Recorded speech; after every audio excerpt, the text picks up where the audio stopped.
Olá, muito bom dia. Eu sou o António Tadeia e este é o Futebol de Verdade de quarta-feira, dia 4 de setembro de 2019. Um dia marcado, inevitavelmente, por aquilo que foi a destituição ontem de Marcelo Keizer do cargo de treinador do Sporting. Ora bem, já vou tratar desse assunto, vou dizer tudo aquilo que penso, não só sobre aquilo que foi o período de Keizer à frente do Sporting, como também sobre os desafios que se apresentam à SAD Leonina e também a quem acabar por ser o novo treinador, seja ele Lionel Pontes, o treinador interino, ou alguém que o Sporting acabe por ir contratar. Mas não se esqueça que no final ainda vou responder a uma pergunta daquelas que forem deixando na caixa de comentários desta transmissão e essa pergunta será selecionada pela equipa de produção do Futebol de Verdade. No final respondo a uma. Não tem que ser sobre o assunto forte do dia, que é a situação Sporting / Keizer. Não tem sequer que ser sobre os outros assuntos que vou aqui também aflorar e, como podem ter visto, vou também falar das situações do Paços de Ferreira e do Belenenses. Dois clubes, um já trocou de treinador, o outro, ao que tudo indica, está para trocar também. Esta é a altura em que acontecem geralmente as chicotadas, é a primeira interrupção para os jogos das seleções. Mas vamos começar com o Sporting e não posso dizer de facto, e ontem houve uma pergunta, e foi a pergunta a que respondi no Futebol de Verdade de ontem, foi relativamente à possibilidade de Keizer vir a ser destituído, e se eu achava bem que isso viesse a acontecer. Como devem calcular, a resposta nessas situações tem que ser sempre um bocado cautelosa. Enfim, eu acho que não fico surpreendido com a saída de Keizer e, por acaso, li um comentário de um colega de profissão nas redes sociais que dizia o que me surpreende não é que Keizer tenha saído agora, é que ele tenha vindo em primeiro lugar. Enfim, também sou quase dado a subscrever essa situação, mas também é importante agora não se olhar para o trabalho de Marcelo Keizer no Sporting e descrevê-lo como um trabalho absolutamente inútil. Não foi. Aliás, se formos a ver, olhamos para aquilo que foram os resultados de Keizer à frente da equipa do Sporting e os resultados foram, se tivesse que dizer entre maus e bons, foram bons, tendo em conta aquilo que é a comparação com o passado recente do Sporting, com orçamentos mais elevados, com treinadores mais credenciados. O Sporting com Keizer, e Keizer já pegou na equipa numa situação, é verdade, complicada, conseguiu ganhar uma taça da Liga, ganhar uma taça de Portugal e ficar com apenas menos 4 pontos do que tinha feito na temporada anterior com Jorge Jesus. E, atenção, mais 4 pontos do que Jorge Jesus tinha feito há 2 épocas. Não vamos comparar com aquela que foi a época forte e boa de Jesus, que foi a primeira, em que o Sporting poderia perfeitamente ter sido campeão nacional. A verdade é que não foi. Mas, se compararmos com as outras duas, que foram as épocas medianas, vamos lá, de Jesus no Sporting, aquilo que se viu foi um Sporting perfeitamente enquadrado com aquilo que vinha fazendo, tanto com Jorge Jesus como com Bruno de Carvalho, e agora também há muita gente que vem para aí dizer que com Bruno de Carvalho nada disso aconteceria. Bom, está para ser provado. Portanto, se olharmos para aquilo que foram os resultados, eles não foram assim tão maus quanto isso. Também não foram bons, certo? E, portanto, isto transporta o plano de discussão para outro plano, que é o plano das ideias. E aí, no plano das ideias, aquilo que eu acho é que Keizer nunca foi suficientemente forte para fazer valer uma ideia. E eu acho que um treinador, numa equipa que ainda por cima almeja conquistar títulos, aquilo que tem que ter é uma ideia de jogo, uma ideia de política desportiva, uma ideia, e ela tem que ser coerente com aquilo que a SAD quer e tem que ser posta em prática, porque não basta apenas a teoria, é preciso também depois a praxis para que as coisas funcionem no campo, que é onde os jogos se ganham e onde se perdem também.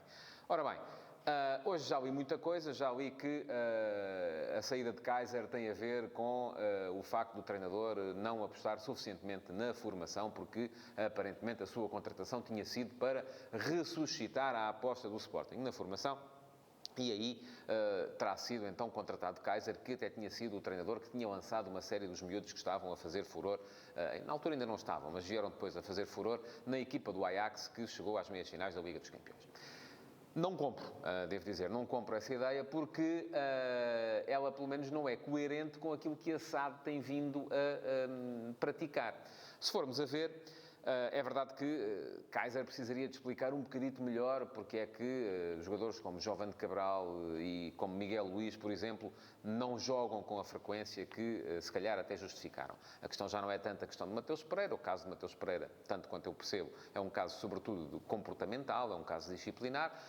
Não é tanto também a questão de outros miúdos que, como, por exemplo, o Francisco Geraldes, que passou pelo Sporting e não foi aposta com Kaiser, mas também não tinha sido com Jorge Jesus e, aparentemente, tem dificuldades em ser aposta com uma generalidade de treinadores que lhe vão passando pela carreira. Não tem sequer a ver com outros jogadores que o Sporting foi mantendo emprestados, terá a ver sobretudo com aqueles dois que foram aqueles que, quando jogaram, mostraram rendimento. Miguel Luís no meio-campo, Jovem de Cabral como extremo. Mas a verdade é que olha-se agora para aquilo que foi o último dia do mercado da SAD do Sporting, ao qual com certeza não terá sido Kaiser a tomar decisões, estavam a pensar despedi-lo, não foram perguntar-lhe ou não foram pedir-lhe o que é que ele achava que o clube devia fazer. E aquilo que se viu no último dia no mercado, conforme escrevi ontem e conforme disse aqui ontem, foi a contratação, ainda por cima, por empréstimo, de 3 jogadores, que não vou dizer que sejam veteranos, aliás, um deles é mesmo um jovem, o Fernando vem emprestado pelo Shakhtar Donetsk, mas outros 2 jogadores, Boulazi de 30 anos, José Rodrigues de 26, não são veteranos, são jogadores experientes, mas são jogadores, sobretudo, a precisar de ressuscitar as respectivas carreiras. E são jogadores que vêm por empréstimo, portanto, se eles eventualmente acabarem por recuperar e voltar a ter uma carreira desportiva no Sporting, o Sporting vai ganhar 0 com isso, porque eles naturalmente irão para os seus clubes outra vez. E qual é o problema deles virem? É que vêm tapar a progressão dos tais jogadores da formação, que agora se lê que afinal Kaiser foi despedido porque não deu minutos aos jogadores da formação. Então, despede-se um treinador porque não dá minutos à formação e depois contrata-se jogadores para tapar precisamente a progressão dos mais promissores dos miúdos da formação, e eu ontem falei aqui de alguns nomes, não basta falar do Giovane, mas há o Joelson, há mais jogadores na equipa de sub-23, o Tomás Silva, enfim, uma série de jogadores que têm estado a grande nível no campeonato sub-23 e que depois acabam por não ter espaço para poder sequer ir ao banco na equipa principal, já para não falar naqueles que lá estão no plantel principal e do superávit de extremos que o Sporting tem. Depois, isso também não casa, por exemplo, com a venda de Thierry Correia. Aí há atenuantes, é verdade. O Sporting tinha 3 defesas de direitos, precisava de realizar capital, não conseguiu desfazer-se de Ristovski, como conseguiu desfazer-se de Bruno Gaspar. Aliás, tinha 4 defesas de direitos, contando com Bruno Gaspar, e, portanto, a única saída foi vender o jogador que tinha marcado, e esse era Thierry Correia. Enfim, foi bem vendido, embora depois também não seja compaginável com a tal teoria da aposta na formação. Portanto, aquilo que me parece é que a questão da ideia não tem tanto a ver com o apostar ou não apostar na formação, até porque em Alvalade neste momento há a noção de que a formação já foi melhor do que é atualmente, já deu jogadores de grande qualidade e neste momento se calhar não dá tantos, e isso é facilmente confirmável pelos jogadores que têm de lá saído e que têm saído depois da formação do Flóculo Porto e da formação do Benfica, alguns dos quais com passagem por Alvalade e depois dispensados. E a diferença de qualidade tem sido mais ou menos evidente. Portanto, a questão da ideia eu coloco-a noutro plano, que é o plano do jogo, do futebol que a equipa joga. E a ideia de Kaiser, se a ideia inicial até me parecia arriscada, mas atraente, e se fosse bem trabalhada, poderia perfeitamente vingar uma ideia de futebol ofensivo, com muita gente no último terço, não só quando a equipa tinha a bola, como quando não tinha, pressão imediata sobre no momento de transição defensiva, ter muita gente à frente da linha da bola para poder surpreender o adversário, enfim. Parecia-me uma ideia atrativa, uma ideia boa para um clube que, como o Sporting, tem que passar a maior parte dos jogos com a bola a atacar e a entrar no último terço do adversário. Agora, a questão é que ela não estava a ser bem trabalhada, porque o Sporting, depois do ponto de vista defensivo, era um susto permanente. E assim que a equipa perdeu 2 jogos, Guimarães e Tondela, Kaiser percebeu que para ganhar os tais 2 títulos que ganhou, precisava de mudar. E mudou, mas mudou para um futebol que deixou de ser fiel àquela que era a ideia pela qual ele foi contratado. E, portanto, passou a haver aqui uma contradição em que tínhamos um Sporting que, apesar de em 6 ou 7 jogos contra os outros grandes ter ganho apenas um, que foi a meia-final da Taça de Portugal em casa ao Benfica, por 1-0, é verdade que 2 empates com o Flóculo Porto nas finais da Taça da Liga e da Taça de Portugal valeram 2 troféus, depois no desempate por grandes penalidades, mas também é verdade que podia perfeitamente ter corrido para o outro lado. E com esta nova ideia, que é uma ideia de meter mais gente atrás, por clara incapacidade de trabalhar o processo defensivo e o momento de transição defensiva no treino, porque é aí que ele tem que ser trabalhado. O Sporting tornou-se uma equipa menos atrativa e nem por isso muito mais vencedora. Porque, conforme disse, acabou por não ganhar assim tantos confrontos nos jogos com as outras equipas do seu nível. E esta época as coisas estavam a correr particularmente mal. O Sporting sofreu golos em todos os jogos, não ganhou um único jogo na pré-época, enfim, isso é irrelevante, não é na pré-época que se ganham troféus, mas, além disso, no campeonato, ganhou de aflitos ao Sporting Clube Braga, ganhou bem ao Portimonense e depois fez na Madeira com o Marítimo um jogo fraco, levou 5-0 do Benfica e agora joga em casa com o Rio Ave e Kaiser volta a fazer a mesma coisa. É quando se apanha em vantagem, começa a meter mais gente atrás, a acumular pernas atrás e defender bem não é necessariamente defender com muitos, é defender bem. E isso este Sporting não era, de facto, capaz de fazer. Portanto, acaba por ser Kaiser o sacrificado. Veremos agora daqui para a frente qual é a ideia que a SAD do Sporting tem para o comando da equipa. Não compro aquela teoria que o presidente Frederico Varandas veio dizer ontem, que há um ano, quando o Kaiser veio, ninguém quereria vir para o Sporting. Mas também, enfim, Kaiser não estava propriamente entre o Bayern de Munique, a Juventus e o Real Madrid. Era um treinador que não tinha assim tanto mercado quanto isso. Portanto, para ele vir para o Sporting foi uma promoção. E neste momento é isso que o Sporting tem que pensar. Quem é que quer comandar a equipa? Creio que o Lionel Pontes vai ter aqui algum período, e eu ontem disse isso. Temo que, com isto, o Sporting esteja a estragar aquilo que era um bom trabalho que estava a ser feito na equipa de sub-23 e acabe por não ganhar grande coisa na equipa principal. Veremos se o Lionel Pontes consegue pegar na equipa e dar-lhe um cunho pessoal, dar-lhe um futebol atrativo e bons resultados. Mas, se não o conseguir no imediato, seguramente que aparecerá alguém e aí veremos se o Sporting não fica refém das agendas dos empresários, que, enfim, já andam aí muitos nomes a ser ventilados. Caranca, Eusébio Sacristán, Kika Setien, enfim, tudo uma série de treinadores estrangeiros que, à chegada a Portugal, vão ter o mesmo problema que Kaiser teve, que é não percebem muito bem como é que isto funciona por aqui e, quando estão a perceber, já estão em desvantagem. E depois, está para mim para ser provado por que razão é que a contratação dos treinadores medianos estrangeiros acaba por ser preferível à contratação de treinadores de top portugueses. Eu acho que os treinadores de top portugueses são melhores que os treinadores medianos no estrangeiro. Portanto, aquilo que eu acho, e já achei quando foi à altura da contratação de Kaiser, e disse-o na altura publicamente, é que vale muito mais o Sporting apostar num bom treinador português se não pode chegar a um treinador de top no estrangeiro. E aí não há muitos, enfim, treinadores de top a nível europeu livres. Há José Mourinho, há Arsène Wenger.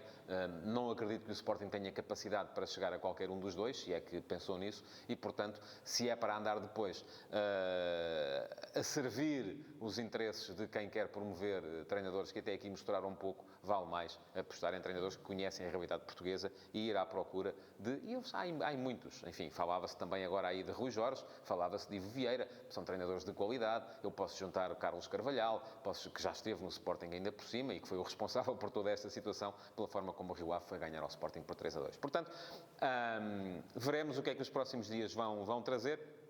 Mas Lionel Pontes vai ter, com certeza, pouco tempo para mostrar serviço e é bom que o mostre se quer manter depois a posição e depois veremos se há recuo, se ele pode voltar ao trabalho bom, extraordinário que estava a fazer na equipa de sub-23. Seguimos para as outras situações, enfim, já confirmada a chicotada psicológica no Passos de Ferreira, a saída de Filipe Rocha, que é como é agora conhecido Filó, desde que passou de jogador a treinador, para a entrada de Pepa. O Passos de Ferreira estava numa situação complicada. 2 empates, 3 derrotas em 5 jogos oficiais, só 2 golos marcados, 9 golos sofridos. É verdade que um número inflacionado pela visita ao Benfica ao Estádio da Luz, onde apanhou 5 destes 9 golos, mas, sobretudo, alguma incapacidade para se impor em jogos com equipas do seu campeonato. E isso terá custado a Filipe Rocha o lugar, terá levado a direção do Passos de Ferreira a achar que se tinha enganado quando contratou este treinador ainda há pouco tempo. Isto para mim é mais difícil de compreender do que uma situação como a de Kaiser, porque Kaiser, enfim, vinha da época passada. O Sporting até poderia já querer separar-se dele, mas a vitória na Taça de Portugal terá tornado isso impossível e, portanto, acaba por a situação chegar a este ponto. Agora, um treinador que foi contratado há 2, 3 meses, enfim, é mais complicado de engolir uma substituição, embora também aqui me pareça que, enfim, olha-se para o percurso de Filipe Rocha e não se vê nada que o recomende particularmente. Fez uma boa ponta final da época no Sporting Clube da Covilhã no ano passado, mas não há nada que o recomende particularmente para ser treinador do Paços de Ferreira na primeira divisão. Pepa tem experiência, já salvou o Tondela num par de situações. Será isso que agora com mais tempo o Paços de Ferreira quer que ele lá faça. E depois chega-se à situação da Belenenses-Chade. A Belenenses-Chade, tal como o Paços de Ferreira, 5 jogos oficiais, 2 empates, 3 derrotas, 0 golos marcados. O que para mim é um mistério num treinador como Jorge Silas, que é um treinador que trabalha muito bem o aspecto ofensivo do jogo. E, no entanto, a equipa não marcou ainda um único golo. Aqui também haverá algum desgaste, já daquilo que, do período em que ele está à frente da equipa. Portanto, poderá, eventualmente, Silas ser demitido, tanto quanto sei, ainda não é oficial esta decisão. Mas, se o for, vai ter dificuldade o Belenenses também para encontrar um treinador que dê à sua equipa um cunho tão pessoal como Silas dava. É um dos treinadores que eu gostava de ver as equipas do Silas a jogar, e gosto de ver as equipas do Silas a jogar pela forma estratégica, diferente, diferenciadora, como ele encara sempre os jogos. Agora, vamos ver como é que o Belenenses vai prosseguir. A Belenenses-Chade, assim é que tem que se dizer, vai prosseguir. Foram muitos anos a dizer Belenenses e fica difícil. Vou responder à pergunta do dia. Vamos ver qual foi a pergunta selecionada. E pergunta ao Nuno Miguel Tomé. Olá, Nuno, muito boa tarde ou bom dia. Frederico Varandas, em campanha eleitoral, disse: só dispenso jogadores ou treinadores quando tenho uma solução melhor em carteira. Desta forma, pergunto, gostaria de saber a sua opinião sincera se Frederico Varandas é o presidente certo para o Sporting. Eu diria que neste momento é o presidente possível.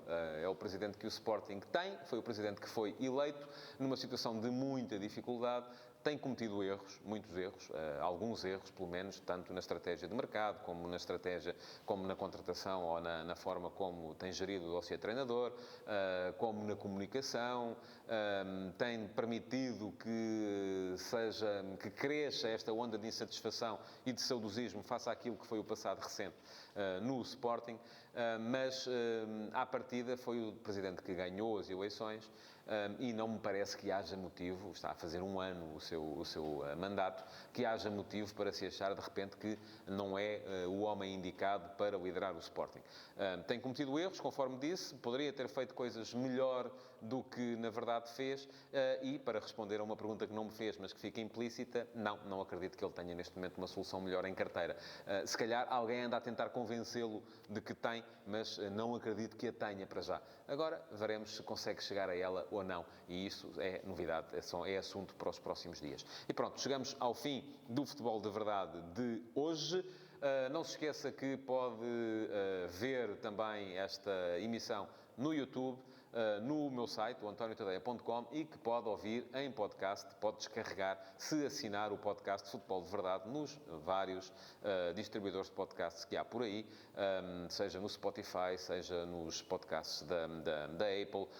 Pode assinar, descarregar e ouvir onde lhe apetecer, no carro, nos transportes públicos, usando headphones, porque não queremos que ninguém esteja a levar com a minha voz se não estiver para aí virado. Muito obrigado por ter estado desse lado. Não se esqueça de reagir, de pôr like, de partilhar, de comentar, e até amanhã.